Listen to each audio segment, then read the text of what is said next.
Et voilà, ce soir, on parle du Sénégal et du Maroc, Balo, qui sont qualifiés pour le Caridas de la CAN de Beach Soccer 2022. Est-ce que c'était prévisible selon vous? Oui, c'était prévisible compte tenu du palmarès des deux équipes. Il faut savoir que le Sénégal reste sur 3 victoires d'affilée. C'est la tenante du titre, mais elle a remporté au-delà de ce titre-là 2 titres auparavant. 6 des 10 dernières éditions ont été remportées par les Sénégalais. En ce qui concerne le Maroc, 2 fois médaillé de bronze en 2013 et bien sûr en 2021. Donc c'était mérité, c'est tout à fait mérité. Il faut rappeler aussi que le Maroc a pu recruter celui qui a permis au Sénégal de gagner 5 des 6 trophées, leur entraîneur. Eh bien, il faut dire que le Maroc et le Sénégal n'ont pas usurpé leur place. Henri Jo, le Maroc qui a éliminé la Côte d'Ivoire se comporte bien. Et là, ça se passe bien. Mettre le sport à une bonne position, c'est en train d'être fait. Oui, aujourd'hui, vous savez, le Maroc essaie de développer un peu tous les compartiments au niveau du football, que ce soit au niveau du football féminin, au niveau du football des hommes. Bon, ça, cela existe depuis très longtemps. Donc, le Maroc a mis les moyens quand même pour développer chaque discipline qui se présente et aux différentes compétitions auxquelles elle participe. Donc aujourd'hui, on n'est pas étonné de voir que le beach soccer est en train aussi de prendre de l'envergure du côté du Maroc, avec bien sûr cette participation. Maintenant, pour revenir à cette élimination face aux éléphants, est-ce qu'on peut parler de réelle élimination? Bon, ça s'est fait dans un premier temps sur le terrain, après au niveau administratif, mais je ne pense pas que cette équipe marocaine pouvait peut-être éliminer la Côte d'Ivoire. C'est là qu'on se pose des questions de savoir à quel niveau serait arrivée l'équipe nationale ivoirienne s'il n'y avait pas eu ce souci-là. Mais bon, c'est le Maroc qui est là et on constate que, comme je le disais, le Maroc quand même a mis les moyens pour pouvoir participer à cette compétition et surtout, pas seulement participer et puis arriver très très loin. Donc voilà le Maroc qui continue d'exister dans cette compétition. Et puis bon, même s'il y a eu ce problème entre le Maroc et la Côte d'Ivoire, on espère les voir quand même en finale.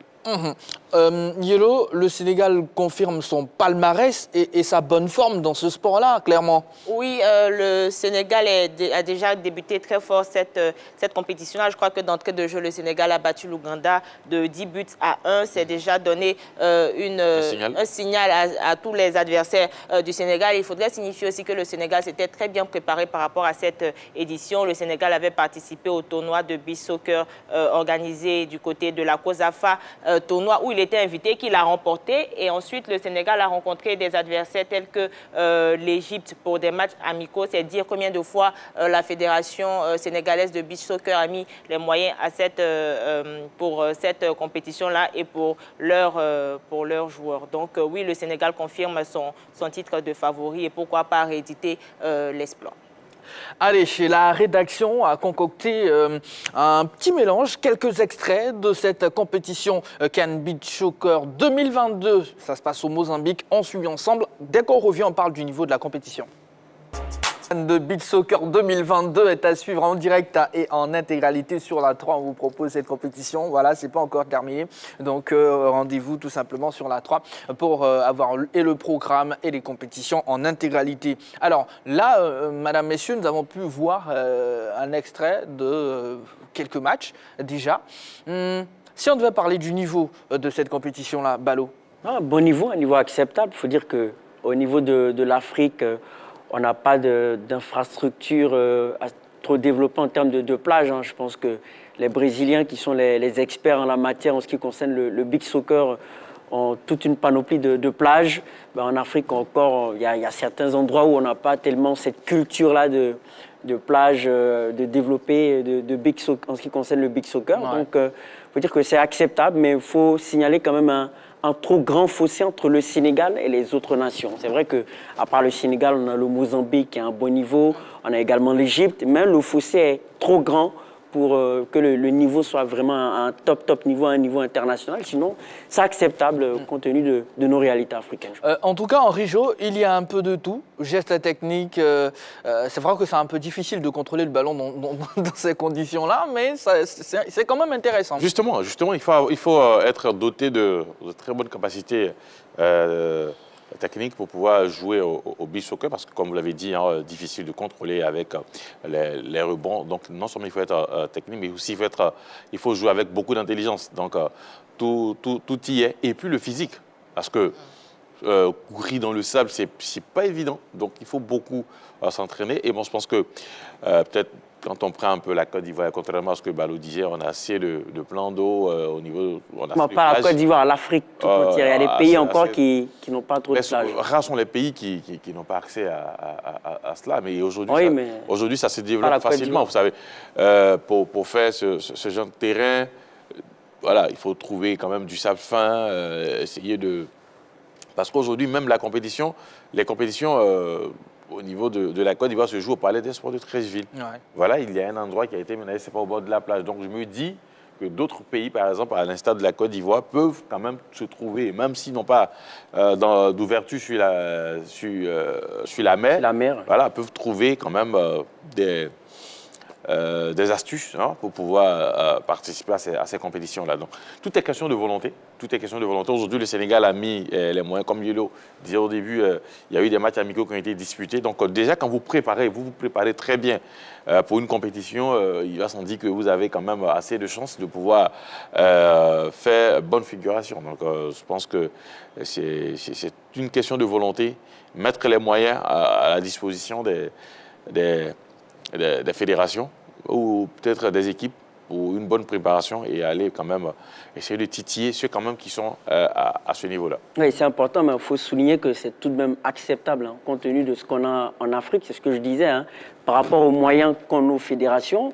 Lorsqu'on regarde la qualité du sable qu'on utilise au niveau de la Coupe d'Afrique, c'est très différent du sable qu'on peut trouver à Bassam ou à Assini. Donc, je pense que compte tenu de nos installations, c'est quand même acceptable. Et comme il l'a dit aussi, je pense que si on met les moyens aussi pour permettre de développer, ça sera pas mal. Mais c'est déjà, en termes d'acquis, je pense qu'on n'est pas lésé quand même par rapport à nos installations. D'accord. Yelo, on ne vous a pas entendu sur le niveau de la compétition? Non, personnellement, je crois que je suis beaucoup plus basket national, beach soccer. J'aurais peut-être aimé voir Dorgelès qui anime aussi cette compétition-là. Mais pour une vue d'ensemble, je crois que c'est une belle compétition avec des équipes qui ne se valent pas forcément. C'est vrai qu'il y a certaines sélections qui sortent du lot. Le Mozambique, l'Égypte, le Sénégal, le tenant du titre, l'Ouganda limite parce qu'il n'a pas fait bonne figuration lors de cette compétition-là. Mais pour ce que j'ai eu à voir, pour le peu de matchs que j'ai eu à voir, pour moi, c'est une belle compétition avec de belles équipes. Voilà. En tout cas, il faut savoir que la compétition suit son cours et prendra fin le 28 octobre. Eh bien, déjà, on a le Sénégal et le Maroc qualifiés pour le tour suivant. Il faut rester sur la 3 pour connaître naturellement le programme complet. En région, derrière, le Mozambique, pays organisateur, se comporte ils réussissent pour l'instant.